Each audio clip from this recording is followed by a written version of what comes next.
2:43 a.m. The night sky over the Gulf was black and quiet. Then, a flash. One rocket streaked across the water, followed by 5 more.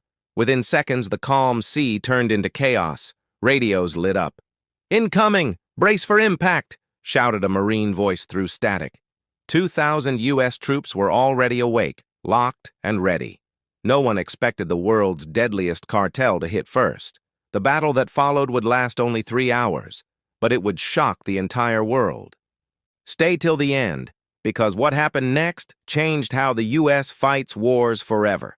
Subscribe and don't miss what comes after dawn. For years, the U.S. military had monitored growing cartel movements along the Gulf Coast.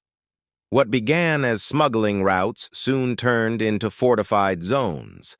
The group behind it was called Los Serpientes, translated as the Serpents. They were not ordinary criminals. They were an army, trained, funded, and heavily armed. By late summer, satellite images showed cartel patrol boats circling too close to U.S. cargo lanes. Oil tankers and transport ships started reporting radio interference. A few civilian vessels went missing. Then, one supply ship returning from a joint U.S.-Mexico relief mission disappeared without a trace. The message was clear. The cartel wanted to show it could control not just land, but sea. In Washington, the Defense Department met behind closed doors. They faced a choice: ignore it and risk further attacks, or send a message of power. The decision came quickly. A small, time-limited mission was approved. Its name, Operation Iron Tide. The plan called for a joint force of 2,000 Marines and Navy personnel, supported by 2 amphibious assault ships, reconnaissance drones, and patrol craft. Their mission was simple: secure the coast, destroy the cartel's fuel depot, and rescue 3 American engineers held hostage near the port of San Felix. Intelligence suggested only about 150 cartel fighters were in the area. That estimate would turn out to be dangerously low. The Gulf's weather made everything harder. The heat was heavy and wet, the air filled with the smell of salt and fuel. The coastline was a maze of mangroves and narrow rivers. Cartel scouts hid in fishing huts and moved by night using local boats. Every inlet was a trap waiting to be sprung. The Marines of the 11th Expeditionary Unit boarded their ships at dawn, carrying light combat gear, thermal scopes, and communication jammers. They were supported by Navy SEALs trained for coastal infiltration. Overhead, MQ-9 Reaper drones circled in silent loops, scanning the shoreline. The first part of the mission was pure reconnaissance. Get in, locate the hostages, and pull out before the cartel even noticed. But deep inside cartel territory, Los Serpientes were already preparing. They had eyes everywhere: fishermen, merchants, even corrupt local officials. Within hours, they learned the Americans were coming. Their leader, known only as El Vibora, the Viper, ordered a full response. He had once served as a foreign military advisor before turning rogue.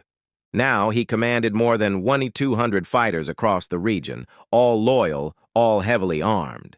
The cartel's main stronghold looked like an abandoned port, but underground tunnels connected fuel storage tanks to hidden bunkers. They had surface-to-air missiles stolen from military stockpiles and radar systems bought through third-party suppliers. They were ready for war, and they wanted the world to see it. At 18 hours, the first American ships entered the operational zone. The sea was calm, the horizon glowing orange from the setting sun. The Marines checked their rifles and loaded their gear. Over radio channels, commanders reviewed the timeline. Infiltrate at midnight, complete objectives by dawn. There was confidence in every voice. The mission was supposed to be fast, surgical, and clean, but the enemy had other plans. The cartel expected a small raid. Instead, they prepared a counterattack big enough to test America's resolve. Hidden artillery pieces, mounted on pickup trucks, were moved to the shoreline. Drone scouts equipped with infrared cameras tracked U.S. patrols from above. By 22:30, the U.S. units went radio silent, entering blackout mode. No lights, no noise, only the low hum of engines on dark water. They believed surprise was on their side. In truth, the cartel was already waiting. At 23:50, a small SEAL team reported strange radio interference. Static crackled through their headsets. A few seconds later, the connection dropped entirely. Command tried to re-establish contact, but failed. That was the first sign of jamming. The cartel had begun electronic warfare. Still, the U.S. formation pressed forward. Their orders were clear. The rescue team would strike inland while the Navy established perimeter control along the coast. Troops were positioned, ready for a clean execution of their mission. But war rarely follows plans. As the final hour before midnight approached, tension filled every voice on the command channel. Somewhere in the dark jungle ahead, the enemy was awake, armed and watching. No one yet knew that the next 3 hours would turn this quiet coastal mission into one of the most violent confrontations the U.S. Navy had faced in the modern era. 0:01 a.m. The first wave of U.S. troops moved inland under cover of darkness. Their boats cut silently through the still water. Night vision goggles turned the world green. The air was thick and hot, every sound amplified. The drone of insects, the slow churn of engines, the distant hum of generators from the coast. 01:20 a.m. The landing was smooth. Marines set up a small perimeter near the mangrove line. A SEAL recon team advanced toward the coordinates where the hostages were believed to be held. So far, no contact. The mission was going as planned. 01:35 a.m. A sharp crack echoed through the trees. A sniper round tore into the sand beside the lead Marine. The calm night exploded into chaos. Automatic fire poured from the tree line. Tracers sliced the darkness. The Marines returned fire immediately, using flares to light the area. They had been ambushed. Within minutes, the quiet insertion turned into a firefight. Dozens of cartel fighters hidden among the trees opened up with modified AK rifles and grenade launchers. Their attack was fast, coordinated, and relentless. The 1st Marine Squad called for air support. Command responded, "Hold position, reinforcements inbound." 01:45 a.m. From the coast, multiple pickup trucks mounted with heavy machine guns rolled out of the jungle roads. They fired wildly, trying to pin down the landing zone. The cartel was using shock tactics, hit fast, overwhelm, and disappear. The U.S. troops held their ground, forming defensive lines while calling in drone feeds. Above, Reaper drones relayed live thermal images to the command ship. Dozens of heat signatures appeared, far more than expected. This wasn't a local patrol. It was a full-scale assault. Command realized the truth. The cartel had been tipped off. 02:00 a.m. A message came through the radio. Cartel boats incoming from the east. On radar, 6 small high-speed vessels appeared. Cartel go-fast boats armed with machine guns and RPGs. They moved fast, circling the outer perimeter. The Navy patrol ships responded instantly. Within minutes, the sea lit up with tracer fire. Machine guns roared, sending red streaks across the black waves. 02:15 a.m. Cartel fighters on land fired mortars from hidden positions. Explosions rocked the shoreline. The Marines dug in, returning precise bursts of fire. The SEALs inside the jungle pushed forward, following GPS signals toward the suspected hostage compound. Their path was narrow and dangerous. Every turn could hide an ambush. 02:25 a.m. Communication began to fail. The cartel had deployed radar jammers. U.S. radios buzzed with static. Commanders relied on backup satellite channels to coordinate air and ground units. Despite interference, one Cobra helicopter managed to get visual contact with the battlefield. It fired guided rockets at incoming cartel trucks, creating fiery explosions that shook the ground. 02:40 a.m. The SEAL team reached the target compound, an abandoned warehouse near the coast. Inside, they found the hostages alive but terrified. Extraction began immediately. Outside, cartel reinforcements swarmed the area, firing continuously. The SEALs radioed for air extraction, but with comms unstable, the signal took nearly 5 minutes to reach command. 02:50 a.m. Heavy smoke covered the coastline. Explosions reflected off the water. Marines reported multiple wounded but still held their ground. Navy medics worked under fire, treating injuries while bullets snapped through the trees. Overhead, drones recorded every second, the flashes, the chaos, the discipline under pressure. 03:00 a.m. The USS Anchorage launched 2 Osprey aircraft for evacuation. As they descended, cartel gunners aimed RPGs into the sky. One rocket exploded near an Osprey but missed direct impact. The pilots continued their descent, landing under heavy fire. The hostages were loaded quickly, and the aircraft lifted off, disappearing into the night sky. 03:15 a.m. With the hostages safe, command issued a new order: full withdrawal and destruction of enemy assets. Artillery support came from offshore ships, targeting fuel tanks and supply caches. Precision-guided rounds struck with devastating accuracy. The cartel's communication hub was destroyed within minutes. 03:40 a.m. As the last Marines boarded their boats, a final explosion erupted. A massive fuel depot ignited, sending flames hundreds of feet into the air. The sky glowed orange, lighting the entire coastline. The mission had lasted just over 3 hours. By 04 a.m., the gunfire faded. The surviving cartel fighters retreated into the jungle, leaving behind wreckage, silence, and smoke. The U.S. troops had survived one of the most intense short engagements in recent naval history. The operation had succeeded, but at a cost no one would forget. The battle that night was more than just gunfire and explosions. It was a real-time test of technology, tactics, and endurance. Every move, every decision, was guided by precision and discipline. The U.S. Navy and Marine units involved used some of the most advanced systems in the world, but even then, the cartel's tactics forced them to adapt fast.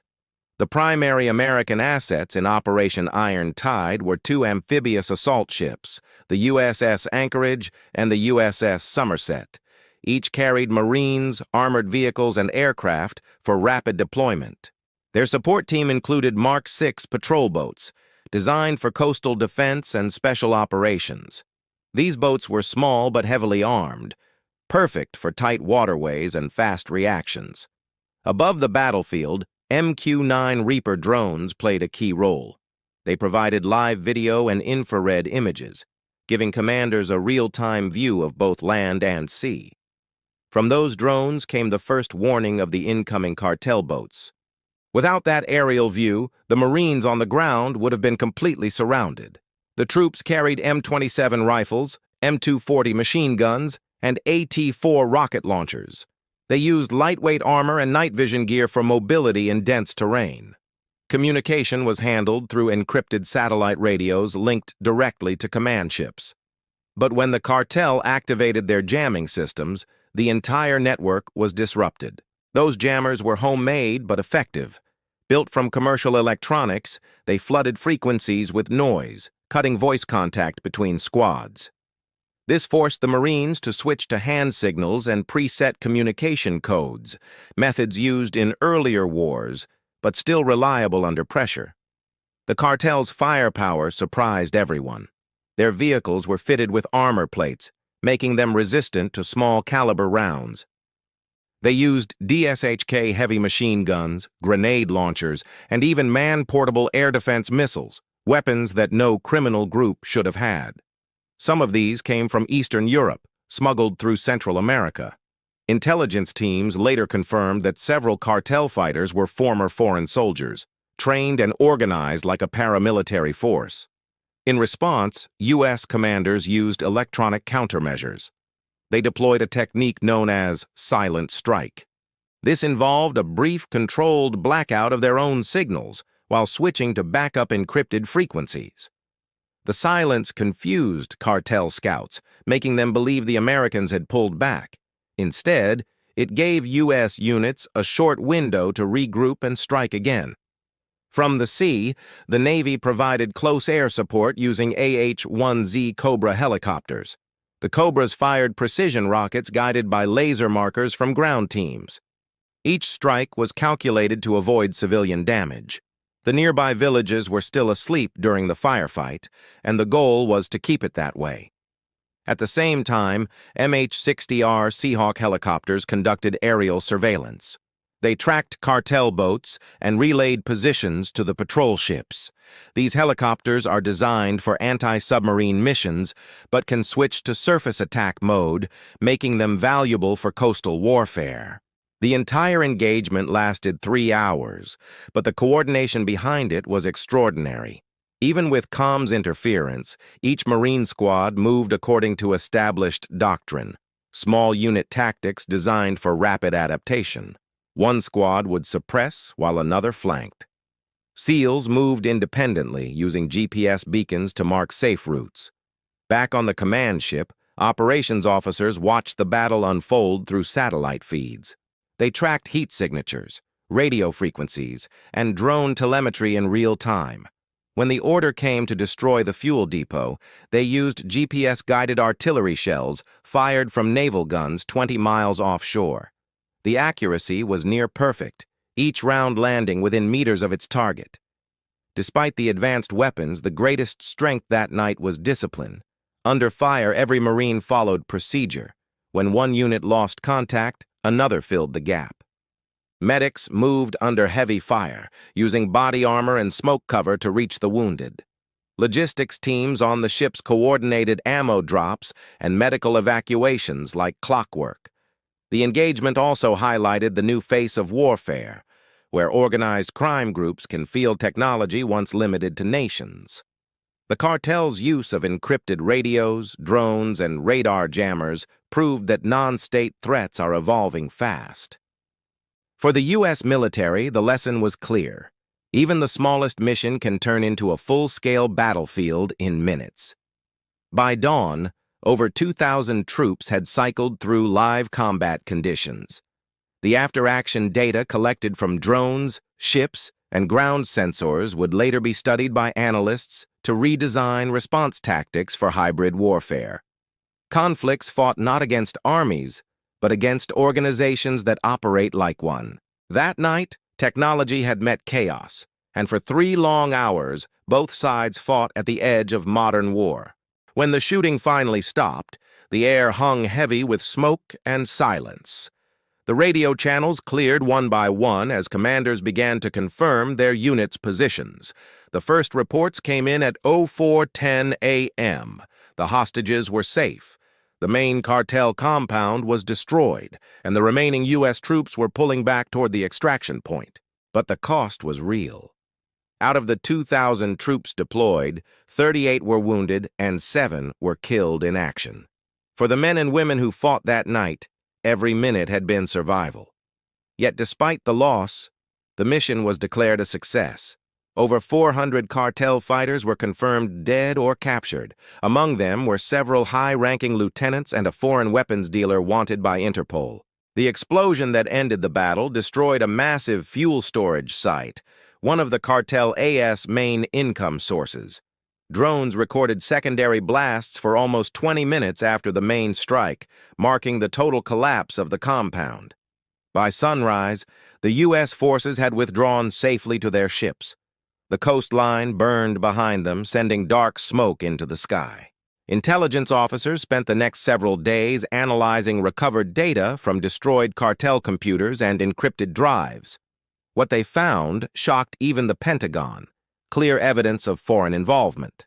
Blueprints of weapons, satellite imagery of U.S. patrols, and encrypted financial transfers linked the cartel to international arms networks. In Washington, officials moved fast. Publicly, the U.S. described the mission as a limited defensive operation. Behind the scenes, the success of Operation Iron Tide became a classified case study for modern hybrid warfare. It showed that cartels were no longer just criminal groups. They were becoming private armies capable of challenging state power.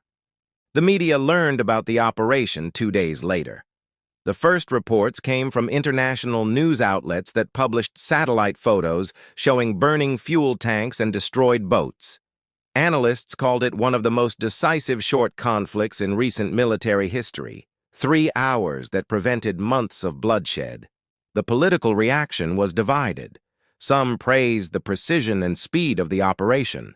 Others questioned the legality of conducting such missions without full international approval.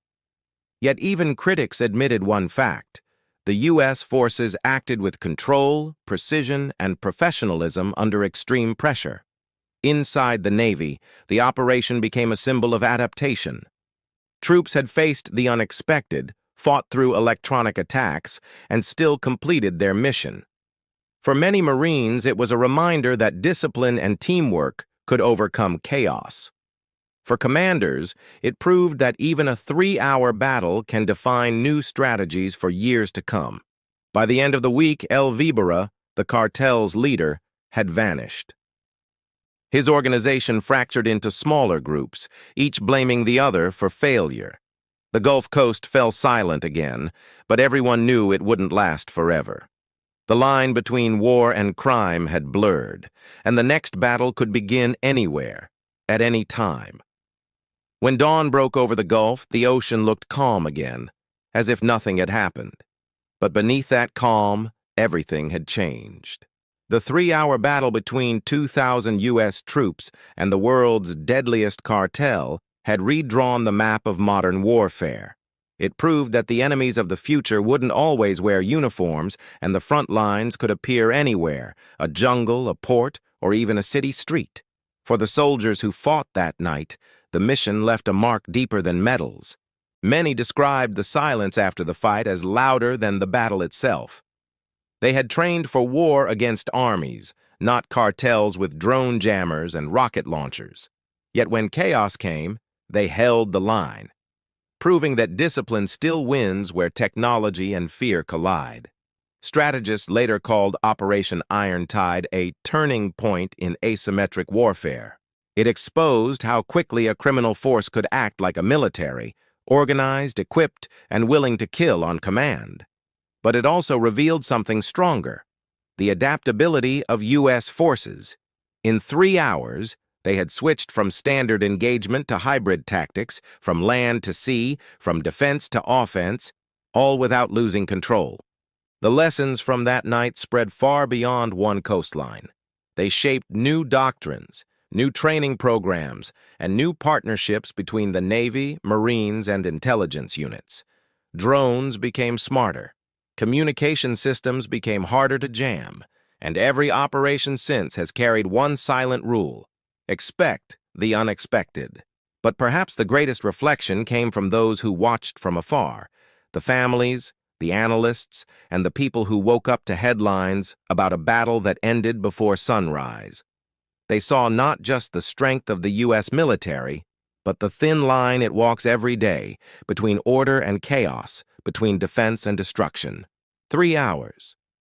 That's all it took to expose the changing face of global conflict. And as the waves rolled back to shore, one truth remained: the world had entered a new era where the fight for peace would no longer be fought on distant battlefields, but in the shadows against enemies who wear no flag. This is the story of Operation Iron Tide, and it's only the beginning.